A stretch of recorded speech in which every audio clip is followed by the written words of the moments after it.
Одно из моих хобби – это готовка. Вот сегодня, например, я готовила настоящий таджикский плов, который, между прочим, научил меня готовить настоящий таджик. А еще иногда я делаю для друзей вот такие вот открытки.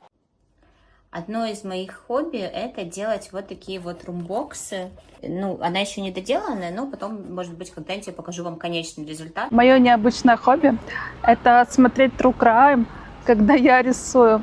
Да, обычно муж у меня называет его Труп Crime.